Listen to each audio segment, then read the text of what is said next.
Hello amis Gémeaux, bienvenue dans votre guidance du mois de novembre. Alors je vous explique tout de suite, la guidance du mois de novembre arrive un peu tardivement, on est déjà quasiment mi-novembre, mais ce n'est pas gênant puisque ce mois-ci on ne va pas explorer comme je peux le faire dans les guidances habituelles. Le climat du mois, les énergies du mois, ce qui se passe dans la vie pro, dans la vie sentimentale, affective, etc.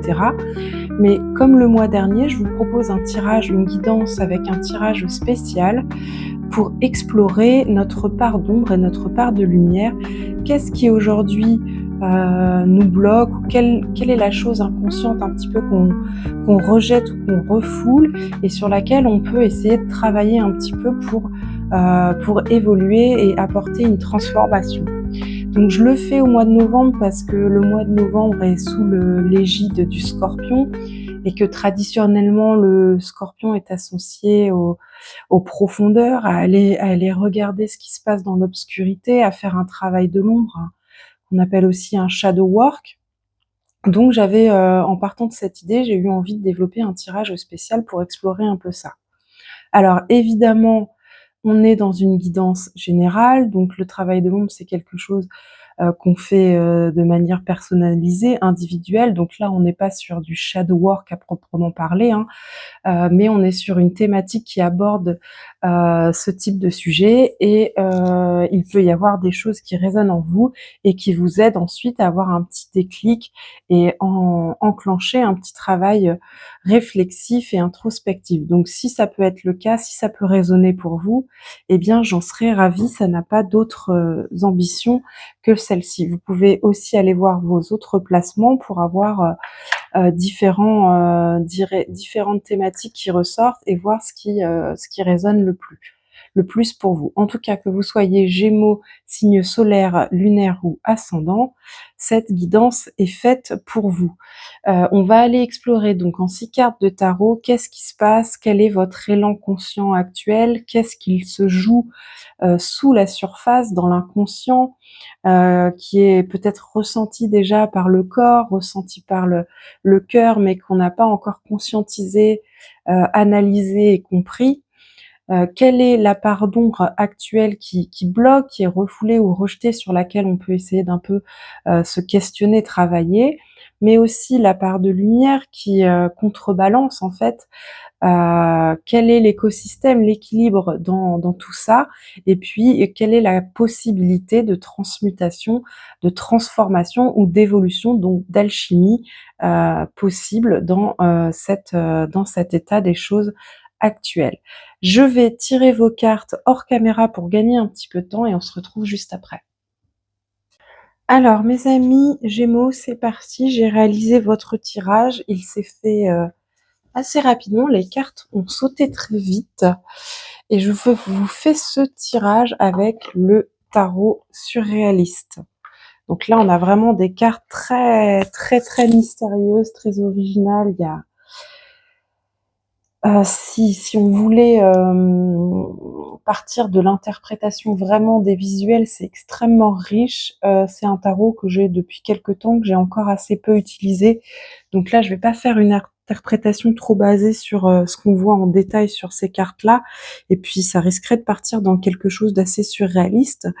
Et c'est pas le thème aujourd'hui, donc je vais partir sur les significations traditionnelles des cartes. Alors, pour commencer, on va commencer avec la première position qui est votre élan conscient.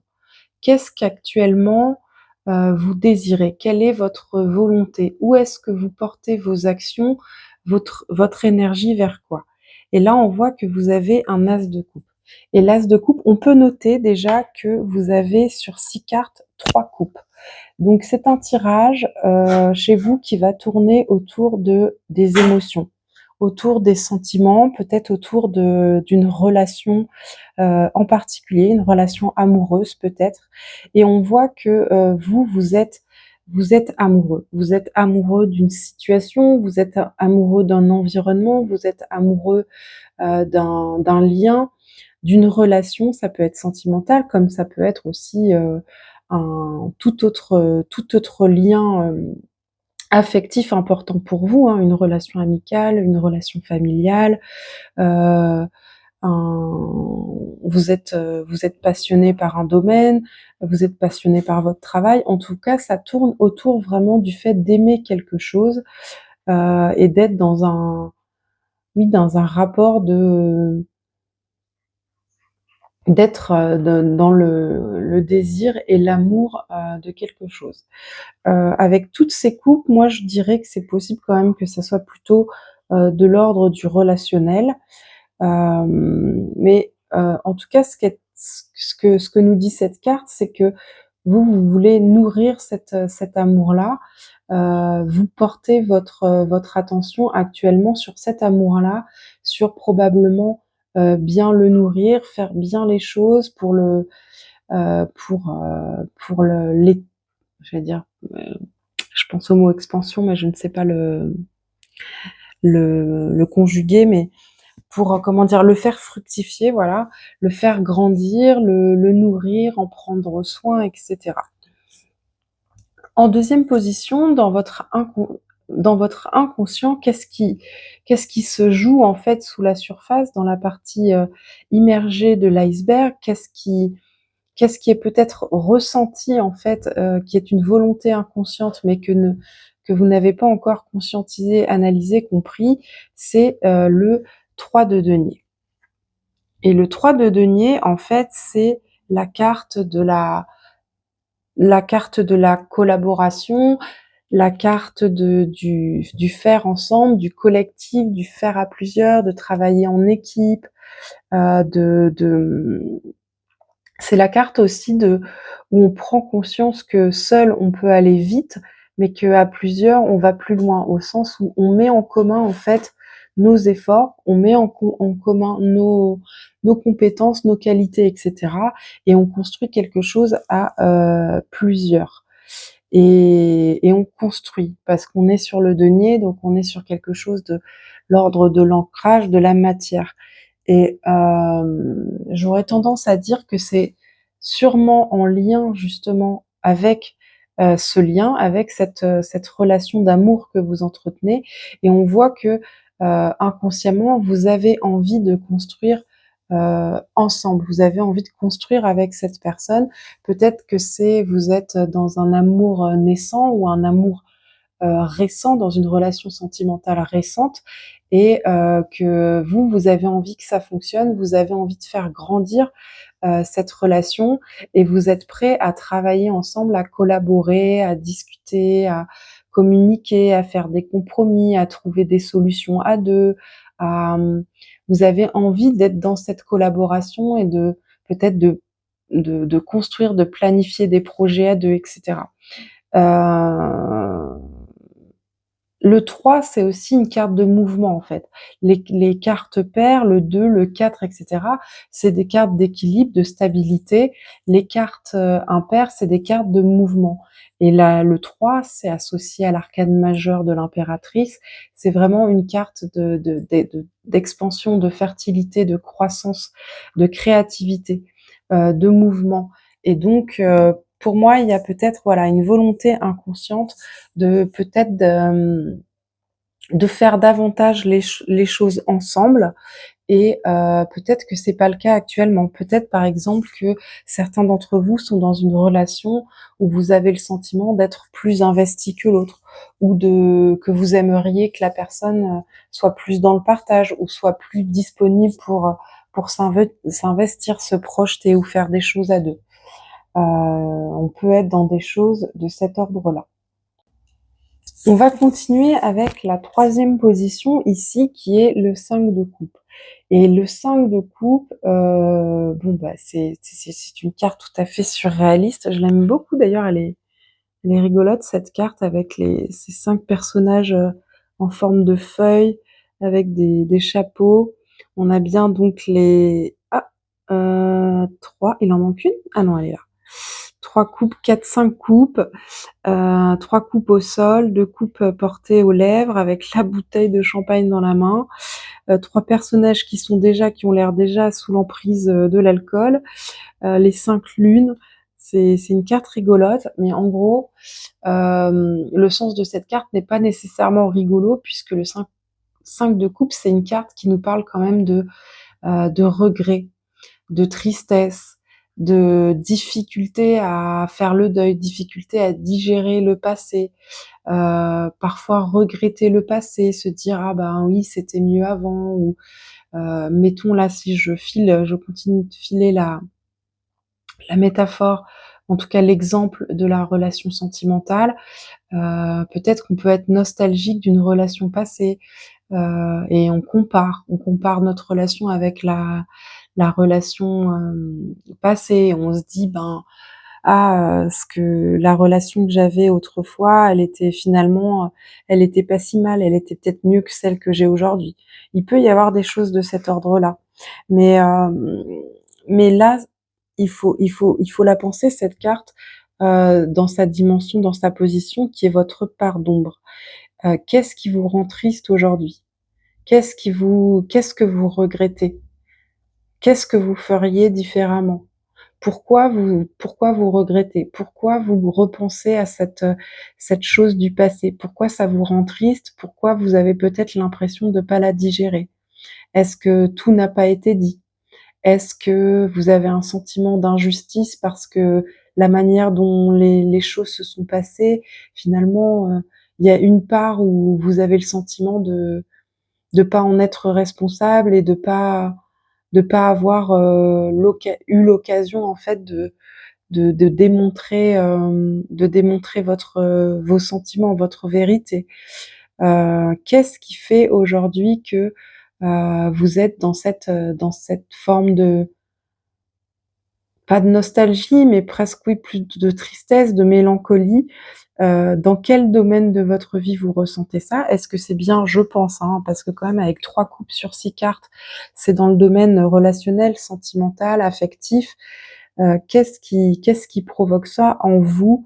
Est-ce que c'est une relation du passé qui vous a blessé, parce que vous vous êtes pas senti à la hauteur, ou parce que vous vous êtes déçu, ou vous avez été déçu et du coup vous vous êtes déçu, et c'est quelque chose aujourd'hui que vous avez du mal à digérer et à vous pardonner, et ça vous attriste parce que aujourd'hui c'est encore présent dans votre relation actuelle, ou pour certains dans votre peur par rapport à des relations futures, peur d'échouer de nouveau, ou de décevoir, ou de vous décevoir de nouveau.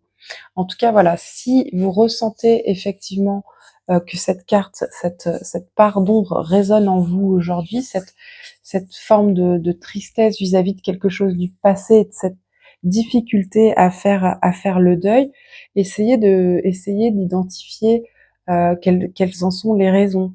Est-ce que, par exemple, il y a quelque chose d'assez intéressant qui est proposé souvent en thérapie, en fait, quand on a du mal à digérer une situation, ou qu'on a du mal à couper un lien, à faire le deuil d'une relation, et c'est pas forcément d'ailleurs que dans le domaine sentimental. Moi, ça m'est arrivé, par exemple, de le faire pour une relation amicale, par rapport à un deuil d'une relation amicale qui s'est terminée un peu de manière, qui s'est délitée un petit peu progressivement dans le temps, et j'ai pas eu l'occasion d'avoir une explication franche de la part de la personne sur son éloignement, qui s'est transformé au fil du temps en absence et en silence, et ça a été très difficile pour moi de le digérer, et je le ressassais beaucoup et je repensais beaucoup à cette époque, cette période d'amitié, etc. Et ma thérapeute en fait m'a proposé de lui écrire une lettre, et de lui écrire une lettre, pas comme si j'allais lui donner, mais de lui écrire une lettre comme si elle, sachant qu'elle ne la lirait jamais. Donc c'est-à-dire en étant sans filtre, en osant dire tout ce que je ressens sans avoir peur de blesser ou d'être jugée, etc. Parce que quand on écrit réellement à quelqu'un, on met quand même les formes, on fait toujours attention à pas pas blesser la personne, pas avoir des mots trop durs, ou des mots injustes, ou d'être égoïste, etc. Et là, cet exercice-là, de le faire de cette manière-là, ça permet de vraiment sortir tout ce qu'on a sur le cœur, sans risquer de faire de la peine à l'autre, puisque la lettre après on peut la déchirer, la brûler, la laisser dans un coin. Et en fait, bon là l'exercice en thérapie, c'était vraiment après de la lire à voix haute et de travailler sur les émotions que ça provoquait, etc.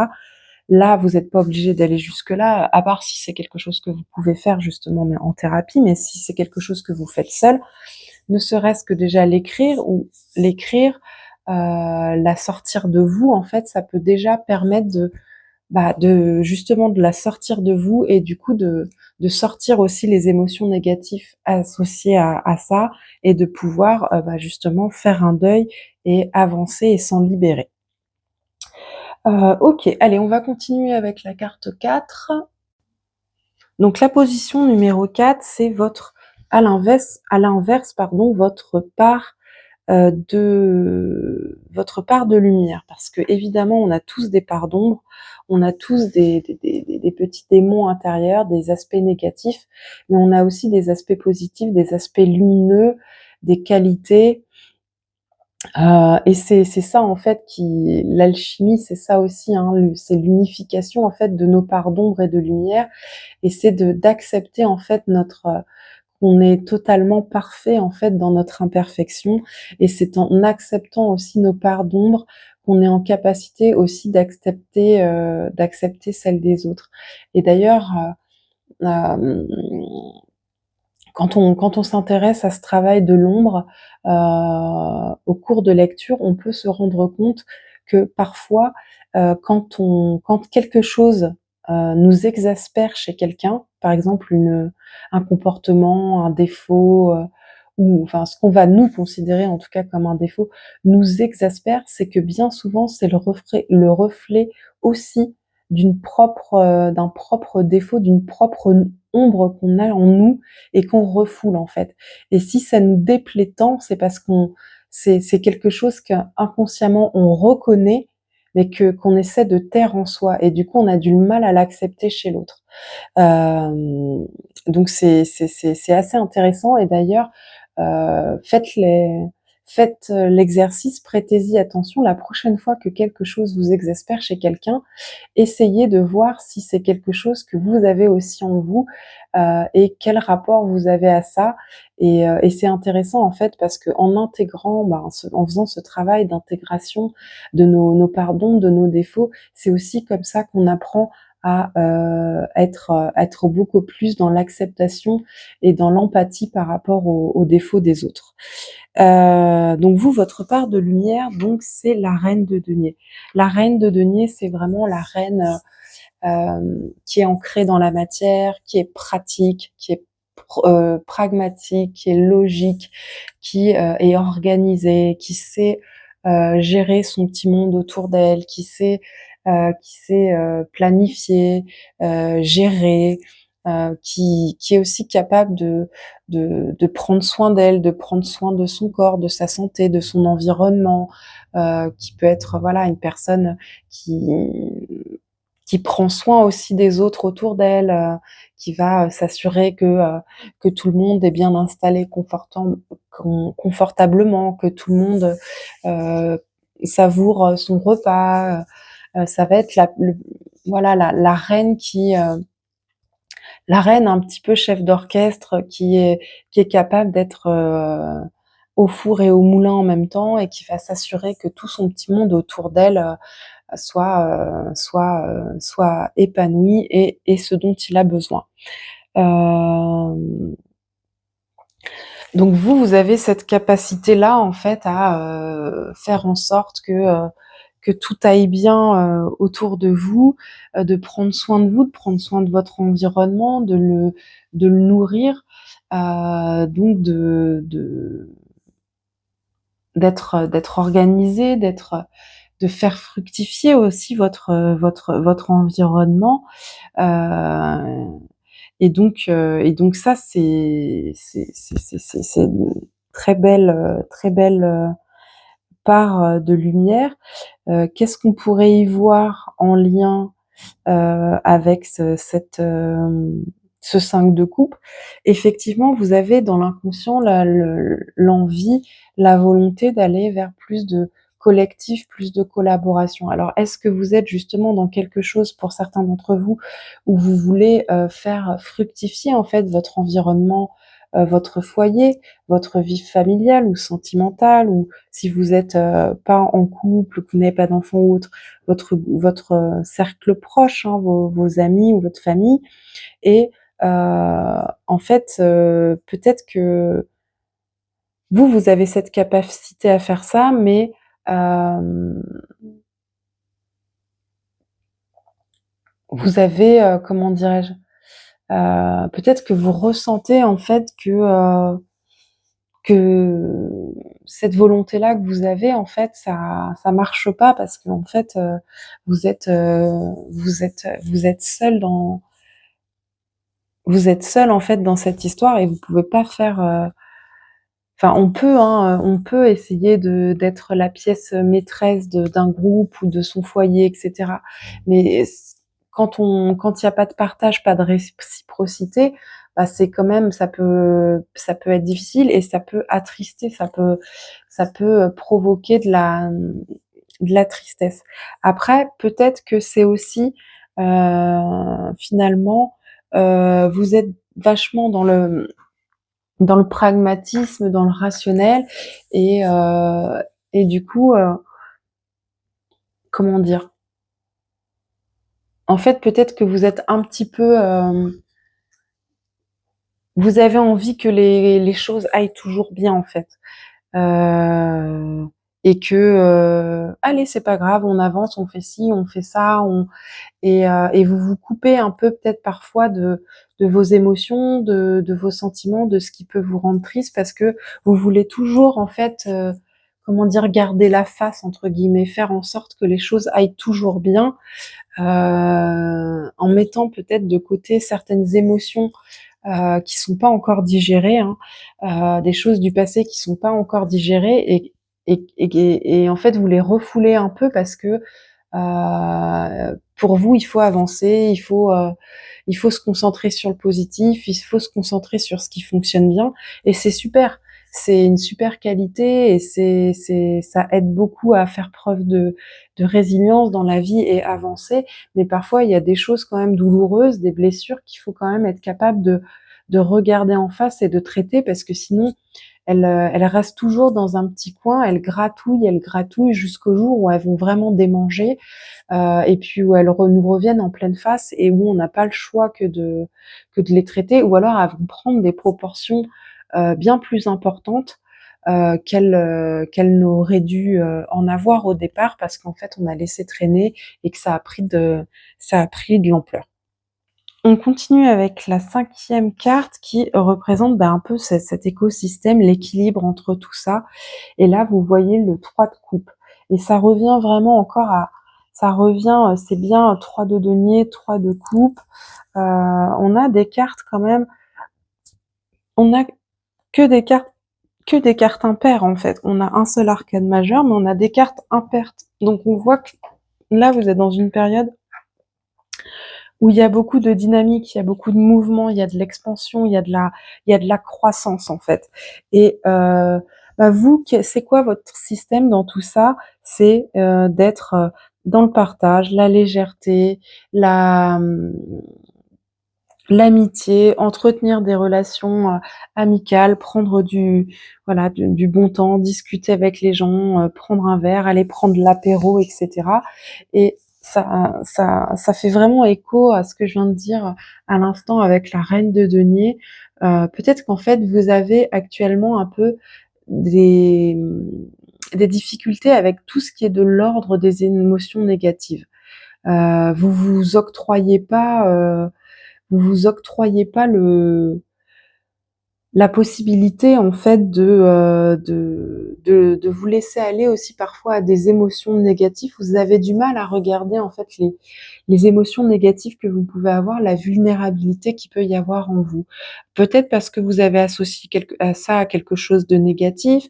Ce qui serait intéressant aussi d'aller interroger, c'est est-ce que vous avez une éducation où il y avait pas de place pour la sensibilité, la tristesse, la sensiblerie même, j'irais jusqu'à dire. C'était en mode genre: «Non, non, allez, on fait pas de chichi, on relève la tête et on avance». Et en fait, vous avez ce mode de fonctionnement-là où les émotions négatives sont associées un peu à de la faiblesse et donc elles n'ont pas leur place, en fait. Alors que parfois, de la tristesse va émerger des belles leçons de vie, de la résilience, même des prises de conscience, des choix de vie, des directions, etc.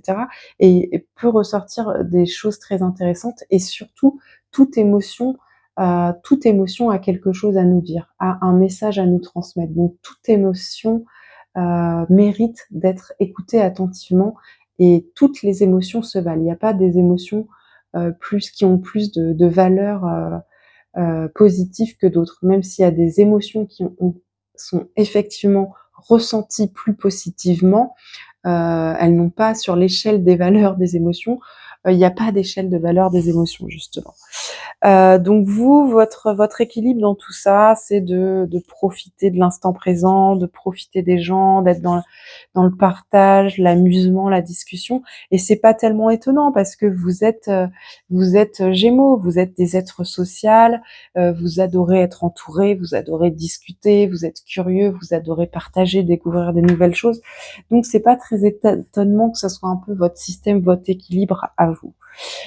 Et enfin, en dernière carte, en carte de quelle est la possibilité de transformation, d'évolution, de transmutation possible, eh bien, vous avez l'arcane majeur du soleil, donc c'est quand même magnifique.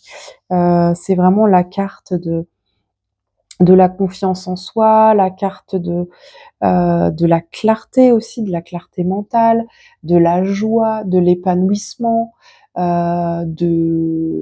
c'est une carte qu'on peut aussi associer à l'enfant intérieur. Alors ici, elle est tellement étrange, tellement surréaliste, une espèce d'immense faux plat qui évoque évidemment le soleil, avec quand même ce petit cheval avec un petit enfant au-dessus. Donc il y a quand même des éléments qui rappellent la carte traditionnelle du soleil, hein, mais de toute façon, toutes les cartes ont quand même des petits éléments qui nous rappellent les cartes d'origine. Et en fait, euh, cette carte-là, elle vient de vous dire que vous êtes mûr pour briller, vous êtes mûr pour prendre confiance en vous si aujourd'hui vous en manquez, vous êtes mûr pour être heureux. Moi, je pense sincèrement, au vu de ce tirage, qu'il y a vraiment quelque chose ici qui vous bloque. Il y a un, un regret, un deuil, il y a quelque chose du vécu du passé sur lequel, en fait, que vous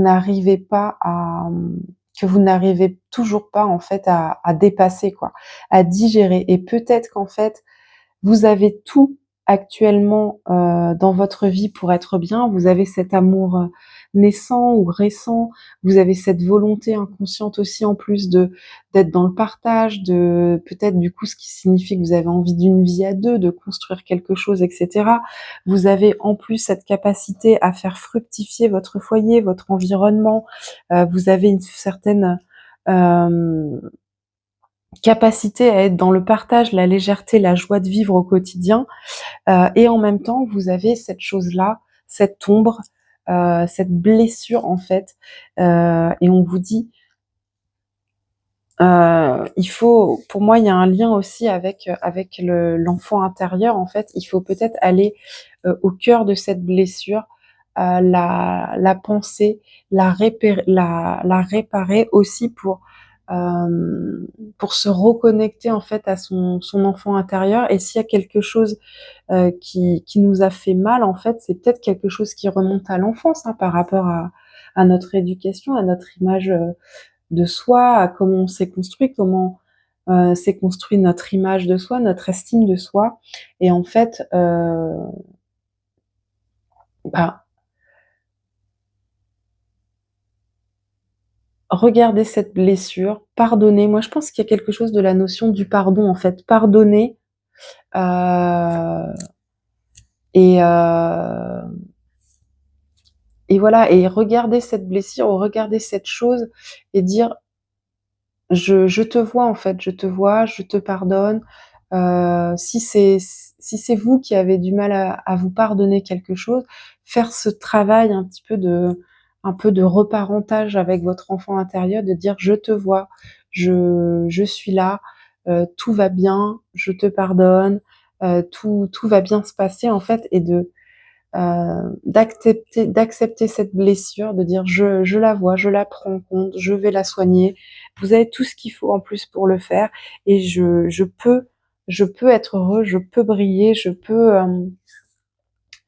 Ça me fait penser à ça me fait penser à certaines personnes parfois qui ont vécu des choses très difficiles par le passé, soit dans leur enfance, à cause de leur vie familiale, de leur éducation, ou parce qu'ils ont vécu un événement vraiment terrible ou une relation très difficile, et qui sont un peu câblés après, qui ont un peu l'impression après que en fait ils n'ont pas le droit au bonheur, que en fait ils ont tellement traversé des choses difficiles que ils ont inscrit en fait dans leur esprit que qu'ils devaient souffrir en fait, que leur vie elle devait être difficile, et qui s'autorisent pas en fait à être heureux.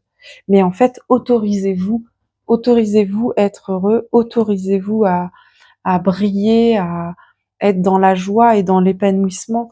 Allez où votre cœur vous amène, et c'est pas des actes des passés, des événements du passé ou des blessures du passé qui doivent dicter votre avenir. Effectivement, les blessures du passé, elles seront toujours en nous, on en portera toujours des stigmates, des cicatrices, mais elles ne définissent pas notre avenir. Je vais vous tirer une petite carte du tarot des anges pour vous prendre un petit message pour terminer cette guidance. Un petit message du tarot des anges pour nos amis les Gémeaux. Le 9 d'air, waouh, 9 d'épée, donc s'attendre au pire, prédiction qui se réalise, nuit blanche. Ok, bon ben voilà, hein, c'est... Là, il y a un truc qui tracasse dans cette ombre avec le 5 de coupe, la tristesse, des regrets, un 9 d'épée par-dessus. Qu'est-ce que c'est que ces pensées qui vous angoissent? Qu'est-ce que c'est que cette crainte? Est-ce que c'est en lien justement avec cette tristesse, ces regrets, cette difficulté à faire le deuil? Nos pensées ne nous définissent pas, nos angoisses, notre anxiété ne nous définissent pas. Et si vous avez actuellement des pensées qui vous parasitent, bah, essayez de faire cet exercice, de comprendre d'où ça vient, pourquoi ces pensées, est-ce qu'elles remontent à plus loin, est-ce qu'elles sont liées à une répétition, un schéma, quelque chose de mon éducation, de mon vécu dans mon enfance, etc.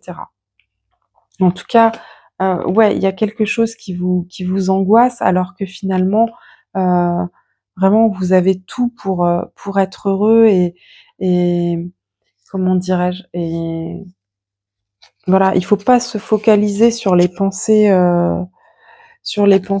négatives, mais se focaliser sur ce qu'il y a de positif dans notre vie. Je vous tire une dernière carte qui est un peu un petit oracle de l'intuition. Oh là, elle a sauté direct. Cosmos Ciel. Ta reliance avec le ciel est vivante. Elle allège ton esprit. Accueille l'inspiration et des idées judicieuses émergent pour te connecter à ta force créatrice. Ok. Ta reliance avec le ciel est vivante. Elle allège ton esprit. Accueille l'inspiration et des idées judicieuses émergent pour te connecter à ta force créatrice. Bon, ça c'est bien parce que c'est totalement en raccord avec cet as de coupe ici. Euh, et, euh, et créer, développer, avoir des idées, se connecter à sa créativité, à sa capacité de création, c'est toujours quelque chose qui fait du bien, c'est toujours quelque chose qui nourrit du positif en nous et qui nous évite justement de nous focaliser sur des pensées angoissantes. Pour autant, s'il y a quelque chose aujourd'hui qui revient souvent et qui vous anime, enfin qui vous remplit de tristesse ou de regret, c'est important d'essayer de comprendre ce qui se joue là-dessous pour essayer de l'intégrer et en fait retrouver cette joie de vivre. Voilà mes amis Gémeaux, j'espère que cette guidance vous a plu. Si oui, n'hésitez pas à liker la vidéo, à me laisser un petit commentaire aussi, ça fait plaisir et l'algorithme adore ça et moi je vous en remercierai parce que ça permet de rendre la vidéo plus visible et de la faire découvrir à plus de nouvelles personnes. Et si c'est pas déjà le cas et que ça vous a plu, abonnez-vous pour suivre les futures guidances. Je vous souhaite un beau mois de novembre et je vous dis à bientôt. Ciao!